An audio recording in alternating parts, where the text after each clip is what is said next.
அவர்கள் நீ பிதற்றுகிறாய். நம்ம ஊக்கமா ஜெபம் பண்ணோம். ஆண்டவரை இறங்கி வாரம் விடுவியும். ஆண்டவர் விடுவித்து அடுத்த சாப்டருக்கு போயாச்சு. அவளோ அவர்தான் என்று உறுதியாய் சாதித்தோம். அவர்கள் அவருடைய தூதனா இருக்கலாம். அதாவது என்ன சொல்லாம சொல்றாங்கன்னா அவருடைய ஆவியா இருக்கலாம். ஒருவேளை பேதுருக்கு கதை அங்க முடிஞ்சிருக்கும். நைட்டோட நைட்டா பாருங்க. இதுல என்ன ஒரு சம்பவம்னா, சுத்தமா விசுவாசமே இல்லாம தான் ஜெபிக்கிறாங்க. ஆனாலும் கர்த்தர் காரியத்தை வாய்க்கப்பட்டார்.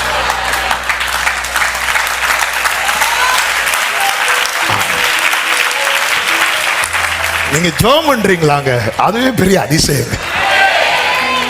ஆமென். உடனே பேதுரு அடுத்த வசனம், பேதுரு பின்னும் தட்டி கொண்டே இருந்தான்.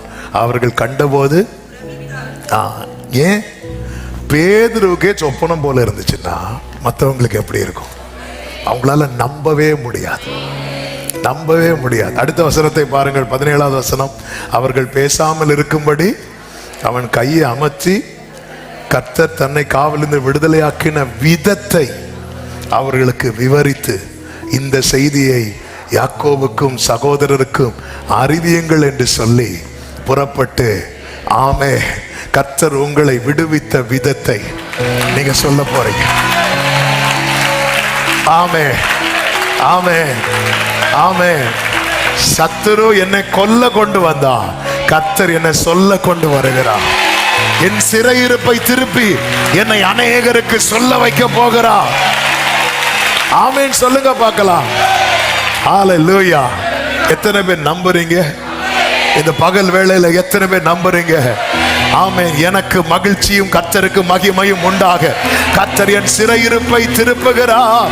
நம்புறவங்க சத்தமா ஆமென் சொல்லுங்க. இயேசுவை நம்புவே,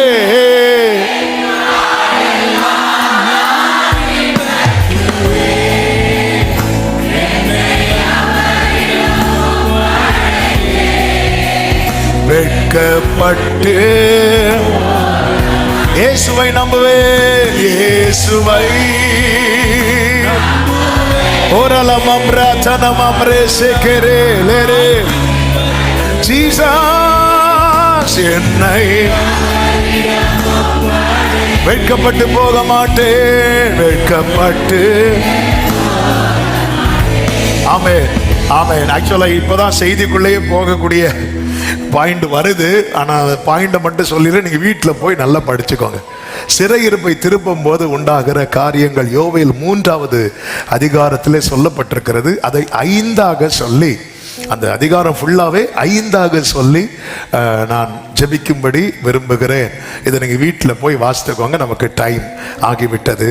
அந்த 1வது வசனத்தை பாருங்கள். இதோ யூதாவுக்கும் உண்டாயிருந்த நான் திருப்பும் அந்நாட்களிலும் அக்காலத்திலும். சிறையிருப்பை திருப்பும் போது என்ன நடக்கும் அப்படின்னு சொல்லி 5 காரியங்களாக நிறைய இருந்தாலும் அதை எல்லாத்தையும் சேர்த்து 5ஆக நீங்க வீட்டில் போய் இன்னைக்கு இதை மெடிடேட் பண்ணி பலப்படுங்க. சிறையிருப்பை திருப்பும் போது முதல்ல என்னென்ன தெரியுமா நடக்கும்? ஒன்று, கர்த்தர் வழக்காடுவார்னு என்ன தெரியுமா? பதில் செய்வார். ஆமென். அதனுடைய 2, 3, 4 வசனங்கள்ல நீங்க பாத்தீங்கன்னா தெரியும். ஆமே, நீ என் ஜனத்தை இப்படி பண்ணதுனால நான் வழக்காடுவேன். 4வது வசனத்துல, தீருவே சீதோனே பெலிஸ்தியாவின் சகல எல்லைகளே, உங்களுக்கும் எனக்கும் என்ன இப்படி எனக்கு சரி கட்டுகிறீர்களோ? ஆண்டவருடைய பிள்ளைகளுக்கு ஒரு காரியம் நடக்குதுன்னா அதை கர்த்தர் தமக்கு நடக்கிறது போல பார்ப்பார்.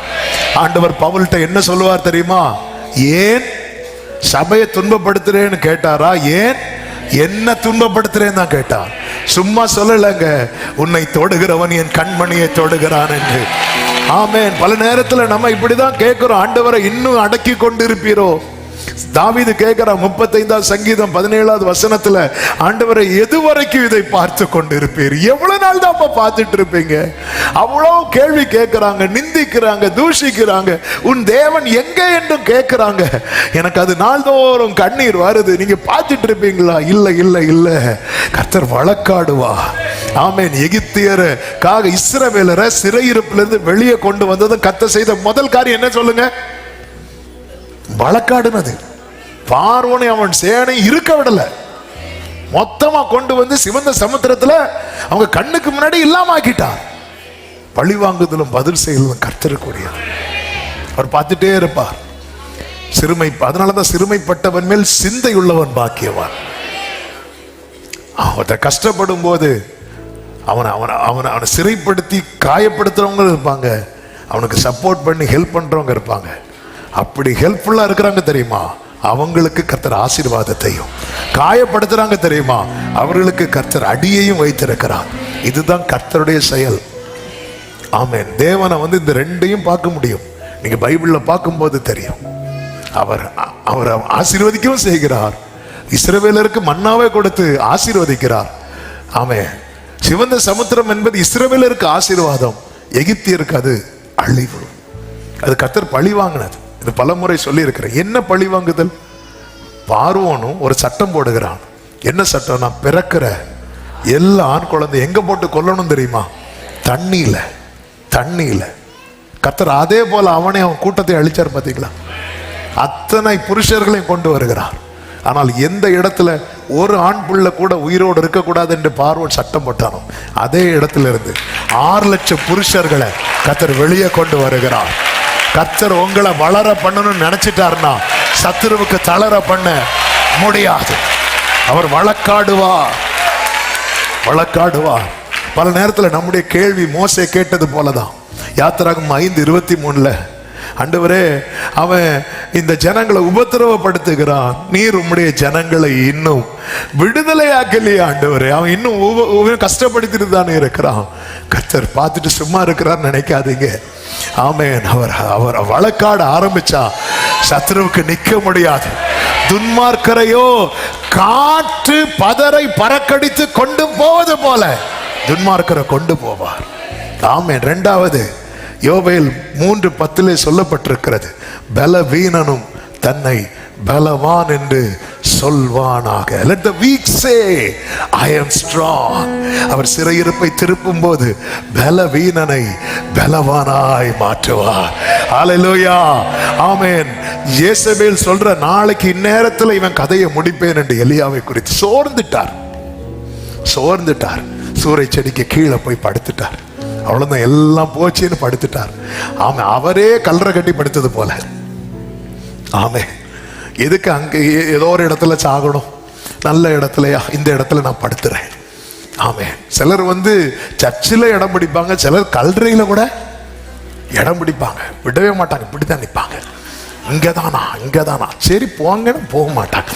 அதாவது அப்படியே சூறை செடிக்கு கீழே படுத்துட்டார். சாப்பாடு வச்சிருக்கு, சரி சாப்பிட்டுட்டு படுப்போம், சும்மா வெறும் வயிற்றுல சாப்பிட்ட ஒருவேளை கேஸ் பிடிச்சிட்டா, அதனால சாப்பிட்டு படுத்தாச்சு. தூதன் அனுப்பி தட்டி எழுப்பி, நீ பண்ண வேண்டிய பிரயாணம் அங்க கர்த்தர் பலவீனனை பலவானாக்கி நடக்க வைக்கிறார். பலவீனன் பலவான் என்று சொல்வான், தரித்தீரன் செழித்திடுவான். தேவனின் செயலிதுவே, நமக்காய் பலவீனம் பலவான் என்று சொல்வான், தரித்தீரன் செழித்திடுவான். தேவனின் பலிதுவே, நமக்காய் நன்றி. பலவீனப்பட்டிருக்கிறீங்க, சிறையிருப்பு. அப்படி பலவீனப்பட்டதுனால தானே யோசேப்பு ஒரு பானை பாத்திரக்காரனை பார்த்து, நீ வாழ்ந்திருக்கும் போது என்ன நினைச்சுக்கோ, இப்படி போய் கேட்க வேண்டிய ஒரு சூழ்நிலை, இன்னொருத்தண்ட போய் கேட்க வேண்டிய ஒரு சூழ்நிலை. இந்த சிறையிருப்பு ஒரு மனிதனை பலவீனப்படுத்தும். ஆனா சிறையிருப்புல இருந்து வெளியே வந்தா அந்த பானை பாத்திரக்காரனுக்கும் சேலரி கொடுக்கிறது, ஆகாரம் கொடுக்கிறது இந்த யோசேப்பாதான். சிறையிருப்புல இருந்ததுனால தானே போய் கேட்க வேண்டிய ஒரு சூழ்நிலை. அழைக்கப்பட்டவன் தான், அபிஷேகம் பண்ணப்பட்டவன் தான். ஆனா ஆண்டவர் பாத்தீங்களா, ஆண்டவர் சொல்றது சிறையிருப்பை திருப்பும் அக்காலத்துல. இன்னைக்கு நீ சிலரை சார்ந்து எதிர்பார்த்து நிக்கிற சூழ்நிலை, ஆனா என்னைக்கு அப்படி இருக்காது, என்னைக்கு அப்படி இருக்காது. இயேசுவின் நாமத்திலே பாரத்தோடு கண்ணீரோடு இந்த சத்தத்தை கேட்கிற உள்ளங்களுக்கு கர்த்தருடைய பீடத்திலிருந்து கர்த்தருடைய தாசராக இந்த வார்த்தையை சொல்றேன். உன் பலவீனம் மாறும், உன் தரித்திரம் மாறும், பலவீனன் பலவான் என்று சொல்வான். மூன்றாவதாக பரிசுத்தப்படுத்தி அவர் வாசமாயிருப்பார். யோவேல் 3:17 என் பரிசுத்த பர்வதமாகிய சீயோனிலே வாசமாயிருக்கிற நான் உங்கள் தேவனாகிய கர்த்தர் என்று அப்பொழுது அறிந்து கொள்வீர்கள். அப்பொழுது எருசலேம் பரிசுத்தமாயிருக்கும். அந்நியர் இனி அதை கடந்து வருவதில்லைன்னா இனி ஒரு சிறையிருப்புக்குள்ள உன்னை நான் விட மாட்டேன். அதுக்குதான் கர்த்தர் பரிசுத்தப்படுத்துகிறார், பரிசுத்தப்படுத்துகிறார். அதனாலதான் மீட்கப்பட்ட ஜனங்களுக்கு பிரமாணங்களை கொடுக்கிறார். நிறைய பேருக்கு என்னென்ன, இந்த ஒரு சிறையிருப்பு மாறினா போதும், அதுக்கப்புறம் எப்படியாவது வாழ்ந்துடலாம். அப்படிலாம் வாழ முடியாதுங்க. கர்த்தர் வாசம் பண்ணணும், அதுக்கு பரிசுத்தம். மீட்கப்பட்டவர்கள் தான் சுத்திகரிப்பு. இஸ்ரவேல் இரத்தத்தால மீட்டு கொண்டு வருகிறார், பிரமாணத்தினால, வசனத்தினால. அதனால அந்த வசனத்தை அடிக்கடி கேட்க வைக்கிறார்னாலே கர்த்தர் நம்மில் வாசமாயிருக்க விரும்புகிறார், பரிசுத்தப்படுத்தி வாசமாயிருக்கிறார். நான்காவது நிறைவான நன்மையை கட்டளையிடுகிறார். அதுதான் யோவேல் 3:18 அக்காலத்திலே பர்வதங்கள் திராட்சரசத்தை பொழியும், மலைகள் பாலாய் ஓடும், யூதாவின் ஆறுகள் எல்லாம் பிரவாகித்து ஓடும். ஒரு ஊற்று, எல்லாரும் சொல்லுங்க பார்க்கலாம், ஒரு ஊற்று கர்த்தருடைய ஆலயத்திலிருந்து புறப்பட்டு சித்தீம் என்னும் பள்ளத்தாக்கை நீர் பாய்ச்சலாக்கும். ஆமே, உன் வாழ்வின் பள்ளத்தாக்கை நீர் பாய்ச்சலாக்க ஒரு ஊற்று புறப்படும், ஒரு ஊற்று புறப்படும், ஒரு ஊற்று புறப்படும். ஒரு சிறையிருப்பிலிருந்து நீ வந்து பாரு. அதான் கண்ணீரோடு விதைக்கிறவர்கள் கம்பீரத்தோடு. அந்த ஊற்றின் ஆரம்பமே எங்க தெரியுமா? நம்முடைய கண்ணீர். ஹல்லேலூயா. ஐந்தாவதாக தலைமுறை நிற்கும். கைகளை உயர்த்தி ஆமென் சொல்லுங்க பார்க்கலாம். 3:20 ஆனால் யூதாவோ சதா காலமாகவும் எருசலேம் தலைமுறை தலைமுறையாகவும் குடியேற்றப்பட்டு இருக்கும். ஆமென். சிறையிருப்பு மாறினா நாளைக்கு நாம இல்லைன்னாலும் நம்ம தலைமுறை நிற்கும். ஒரு சந்ததி கர்த்தரை சேவிக்கும். அது தலைமுறை தலைமுறையாக. சத்துரு நம்மை வேரோடு தான் அழிக்க பார்த்தா இல்ல. ஆமே, மாறாவை மதுரமாக்க மரம் முழுவதையும் வெட்டி போடல, கிளைதான் நறுக்கப்பட்டது. சில கிளைகள் நறுக்கப்பட்டது போல நம்முடைய வாழ்க்கையில சில இழப்புகள் இருக்கலாம், ஆனாலும் வேறு இன்னும் இருக்கிறது. ஈசா என்னும் அடி மரத்திலிருந்து ஒரு வேறு துளிர்த்து. ஆமென். ஹல்லேலூயா. கர்த்தர் சிறையிருப்பை திருப்புவார்.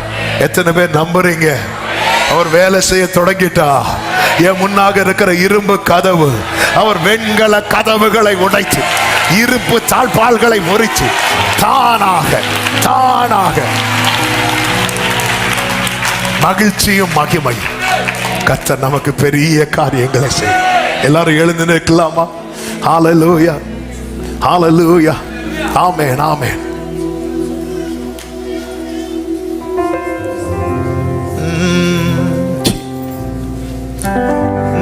அதி சீக்கிரத்தில் நீங்கிவிடும் இந்த லேசான உபத்திரவம், அதி சீக்கிரத்தில் நீங்கிவிடும் இந்த லேசான உபத்திரவம். சோர்ந்து போகாதே, நீ சோர்ந்து போகாதே.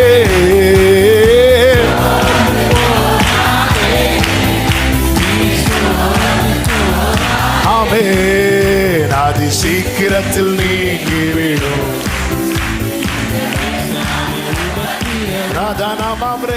அதி சீக்கிரத்தில்